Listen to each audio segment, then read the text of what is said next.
Hello बच्चों, welcome to Deepu classes. आज हम आपका स्वागत करते हैं सॉल्यूशन चैप्टर में वन शॉट ऑफ आर पार्ट सीरीज। इस चैप्टर के हम सारे फॉर्मूले इस वीडियो में रिवाइज करने वाले हैं विद इन 10 मिनट्स। तो चलिए वीडियो को शुरू करते हैं। इससे पहले हमने केमिस्ट्री के भी अभी तक 3 चैप्टर के वन शॉट लेक्चर यूट्यूब पर अपलोड कर दिए हैं आर पार्ट सीरीज ऑफ फिजिक्स में, वो भी आप ज़रूर देखें। तो सब पहले शुरू करते हैं। सबसे जो पहला फॉर्मूला है हमारे पास वो है मास बाई मास का। मास बाई मास परसेंटेज का फॉर्मूला है जो आपने क्लास 11th में भी पढ़ा है। वो है mass of solute, mass of solute upon mass of solute and solvent, mass of solute and solvent into 100। अब सॉल्यूट एंड सॉल्वेंट क्या होता है? सबसे पहली बात, अगर हमारे पास 100 ml वाटर है और हम 100 ml वाटर में अगर 20 ग्राम शुगर ऐड करते हैं तो शुगर की मात्रा वाटर के मुकाबले 80% कम है। ठीक है, वाटर के मुकाबले शुगर की मात्रा 80% कम है। तो हमारा जो यहाँ पर जो कम वाला चीज़ होती है, इसे बोलते हैं हम सॉल्यूट, और जो ज़्यादा मात्रा में होता है इसे बोलते हैं हम सॉल्वेंट। और इस फॉर्मूले में हम दोनों के मास को ऐड कर लेंगे, यानी इस फॉर्मूले में अगर हम इस फॉर्मूले में से पुट करें तो ये हमारा आएगा mass of solute and 20 upon mass of solute कितना है 20 और सॉल्वेंट कितना है 100। तो 100 प्लस 20 इंटू, तो इसका परसेंटेज आएगा। तो हम ऐसे इसका परसेंटेज निकाल सकते हैं। ये 0 से 0 गया, ये 10/6 यानी 100/6 इसकी परसेंटेज आ गई इसकी। ठीक है, इसके बाद जो हमारे पास सेकंड फॉर्मूला है वो है वॉल्यूम बाई वॉल्यूम परसेंटेज। अगर हमारे पास सॉल्यूट एंड सॉल्वेंट दोनों ही वॉल्यूम में गिवन हो, इसमें हमारा जो मास है तो मास हमारा किस में गिवन होता है केजी में। और अगर हमारे पास एक जो हमारा सॉल्वेंट है वो अगर ml में भी गिवन हो तो तब भी हम उसे एंड में आकर किसी भी सॉल्यूशन के साथ ऐड कर लेंगे। इसके बाद हमारे पास जो वॉल्यूम बाई वॉल्यूम है तो इसका फॉर्मूला हमारे पास volume of solute upon total volume of solution, total volume of solution. अब टोटल वॉल्यूम ऑफ सॉल्यूशन हम कैसे निकालेंगे? टोटल वॉल्यूम मतलब जो वॉल्यूम है सॉल्यूट का उसे भी ऐड कर लेंगे। टोटल वॉल्यूम अगर हम बात करें यहाँ पर टोटल वॉल्यूम क्या होगा, तो टोटल वॉल्यूम हम अगर निकालेंगे तो ये होगा volume of solute plus volume of solution, solvent.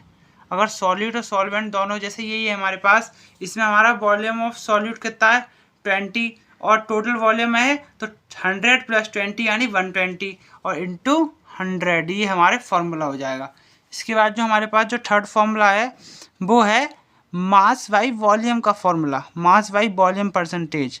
इस फॉर्मूले में हमारा क्या होगा? इस फॉर्मूले में हमारा होगा मास ऑफ सॉल्यूट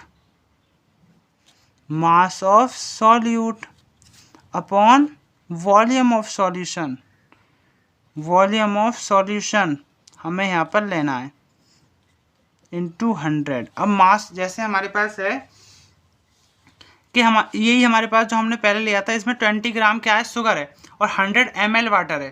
तो हमारे पास जो इस फॉर्मूले अगर हम इसे पुट करके देखें, इस फॉर्मूले की अगर हम बात करें तो इसमें हमारा मास ऑफ सॉल्यूट कितना है, सॉल्यूट है हमारे पास शुगर कितना है 20 ग्राम, और अपॉन वॉल्यूम ऑफ सॉल्यूशन में अगर हम बात करें तो इसकी वॉल्यूम वाटर की वॉल्यूम प्लस शुगर की वॉल्यूम इंटू 100। तो ये हमारे पास कुछ ऐसे इस तरीके से पुट हो जाएगा इस सारे फॉर्मूले में। ये हमारी जो है ये कंसंट्रेशन टर्म है। ठीक है, इसके बाद जो हमारे पास नेक्स्ट नंबर 4 फॉर्मूला आता है मोल फ्रैक्शन का। मोल फ्रैक्शन काफ़ी आसान से फॉर्मूले हैं जो आपने पहले भी कई बार पढ़ रखे हैं। ठीक है, मोल फ्रैक्शन का जो हमारे पास फॉर्मूला होता है वो होता है number of moles of solute upon total number of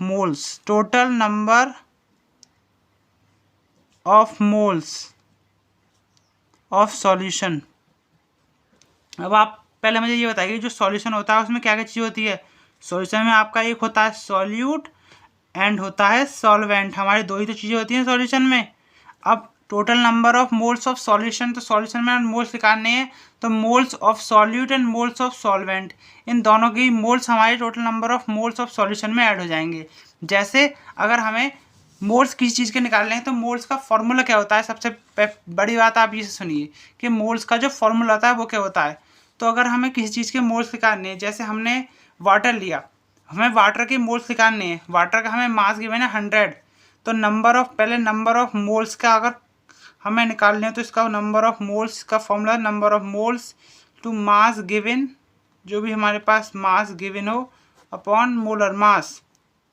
अब आप मोलर मास जानते होंगे, इसका क्या मोलर मास होगा, तो मास गिवन यानी जो हमारे पास मास गिवन है, तो मास कितना गिवन है इसका, सॉल्वेंट कितना है 100, तो 100 upon molar mass, number of moles निकालने का ये फॉर्मूला है। मोलर मास इसका हो जाएगा वाटर, हमारा जो वाटर का फॉर्मूला होता है वो होता है हमारे पास H2O।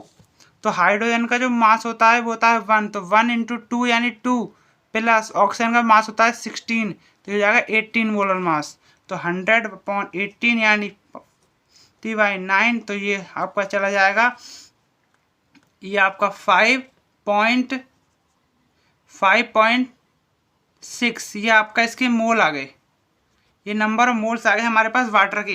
तो अगर हमें नंबर ऑफ मोल्स पूछे हैं सॉल्वेंट के, तो हम यहाँ पर 5.6 ऊपर लिख देंगे।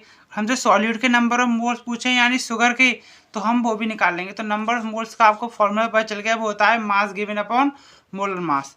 ठीक है, उसके बाद जो हमारे पास फिफ्थ फॉर्मूला है वो है हमारे पास मोलरिटी, मोलरिटी RITY, इसे हम कैपिटल M से डिनोट करते हैं। इसका जो फॉर्मूला होता है वो होता है मोल्स ऑफ सॉल्यूट, जो भी हमारे पास मोल्स है वो solute upon moles of solute upon volume of solution in litre, volume of solution in litre.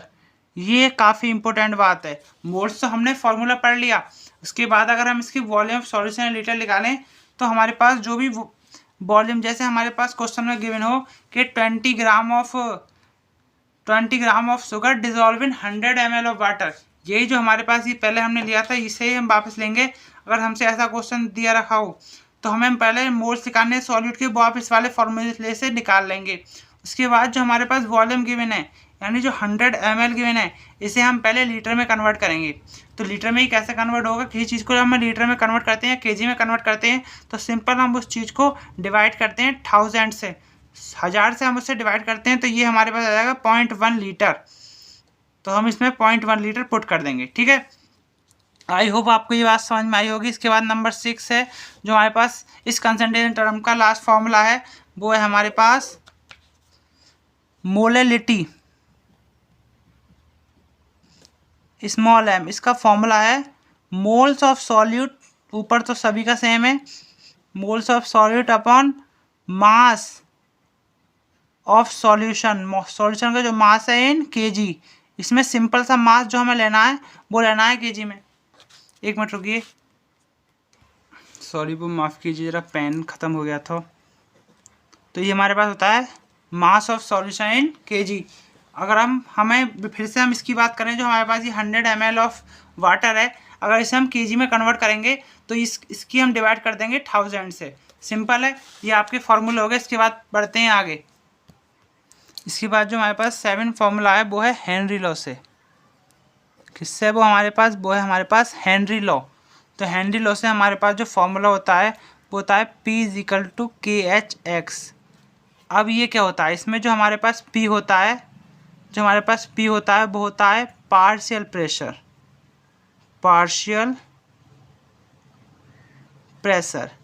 KH जो होता है वो हमारे पास होता है हेनरी लॉ कांस्टेंट,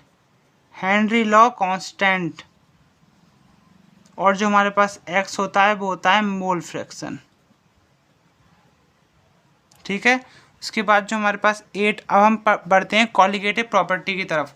सबसे पहला जो हमारे पास फॉर्मूला आता है वो आता है relative lowering in vapour pressure, relative lowering in vapour pressure. माफ़ कीजिए, जरा पेन थोड़ा ख़राब चल रहा है तो आपको शायद राइटिंग समझने में प्रॉब्लम हो सकती है। अगली वीडियो में ये प्रॉब्लम आपको फेस नहीं करनी पड़ेगी। इसके बाद हमारे पास नेक्स्ट फॉर्मूला होता है relative loading in vapour pressure. तो इसका हमारे पास फॉर्मूला होता है P1 not minus P1 upon P1 not is equal two upon M2 into M1 upon W1। ये जो हमारे पास होता है M1, जो हमारे पास ये M1 है, ये होता है हमारे पास गिवन मास, और ये जो हमारे पास ये W1 है, ये होता है हमारे पास मोलर मास। M1 जो हमारे पास होता है वो होता है जो भी हमारे पास गिवन मास हो, होता है गिवन मास, और ये W1 जो है हमारे पास ये है मोलर मास, जो हम किसी भी कंपोनेंट का निकाल लेंगे। ठीक है, और ये हमारे पास जो है ये हमारे पास सॉल्यूट का और ये हमारे पास सॉल्वेंट का। M1 W1 ये हमारे पास सॉल्यूट का नंबर ऑफ मोल्स निकालने का फॉर्मूला और ये है सॉल्वेंट का। ठीक है, उसके बाद ये हमारे पास जो P1 नॉट है ये है vapour pressure of pure component. जो ये खाली P1 है ये है vapour pressure of simple component, मतलब हमारे वेपर प्रेशर ऑफ सॉल्यूशन आप इसे कह सकते हैं। ठीक है, उसके बाद जो हमारे पास जो 9 है हमारे पास elevation of boiling point. Elevation of boiling point ये हमारे पास होता है delta TV is equal to KBM। जो हमारे पास ये डेल्टा टीवी है ये हमारे पास है difference between boiling point of solvent and difference and solution. जो हमारे पास डेल्टा टीवी है difference between boiling point of solution and solvent. अगर इसे हम फाइंड करना है तो ये ऐसे फाइंड होगा delta TV is equal to TF minus TI। TF है हमारे पास ये सॉल्यूशन का वेपर प्रेशर और ये TI जो है ये हमारे पास है सॉल्वेंट का वेपर प्रेशर। ठीक है, इसके बाद जो हमारे पास नेक्स्ट फॉर्मूला आता है फॉर्मूला नंबर 10 है हमारे पास depression of freezing point. Depression of freezing point ये भी काफ़ी इंपॉर्टेंट फॉर्मूला है। कॉलिगेटिव प्रॉपर्टी में कुल तरह से हम 4 फॉर्मूले पर डिस्कस करने वाले। Delta TF is equal to KF into M। जो हमारे पास यहाँ पर KB था वो था elevation of boiling point constant KB, और ये हमारे पास है elevation of freezing point constant. Delta TF क्या है हमारे पास, ये फ्रीजिंग पॉइंट है। जो हम कैसे निकालेंगे, freezing point of solution minus freezing point of solvent. M है हमारे पास यहाँ पर मोलिलिटी, जिसका फॉर्मूला आपने पीछे पढ़ा है number of moles of solid upon mass of solvent in kg। ठीक है, उसके बाद जो हमारे पास जो लास्ट फॉर्मूला आता है इस चैप्टर का वो आता है ऑस्मोसिस से, हमारा ऑस्मोसिस और ऑस्मोटिक प्रेशर से। ऑस्मोटिक प्रेशर जो लास्ट फॉर्मूला हम पढ़ने वाले हैं वो होता है ऑस्मोसिस एंड ऑस्मोटिक प्रेशर। इसका फॉर्मूला होता है इक्वल टू, ये हमारे पास जो होता है ये होता है हमारे पास ऑस्मोटिक प्रेशर। ठीक है, ये होता है CRT। इसका फॉर्मूला हमारे पास C जो हमारे पास होता है वो होता है N²/V। R जो होता है ये होता है हमारे पास गैस कांस्टेंट, T होता है टेम्परेचर। ठीक है, समझ में आई? अगर आपको वीडियो अच्छी लगी हो चैनल को लाइक कीजिए एंड सब्सक्राइब कीजिए और आने वाली वीडियो के लिए बेल आइकन को ऑल पर सेट कीजिए। Thank you.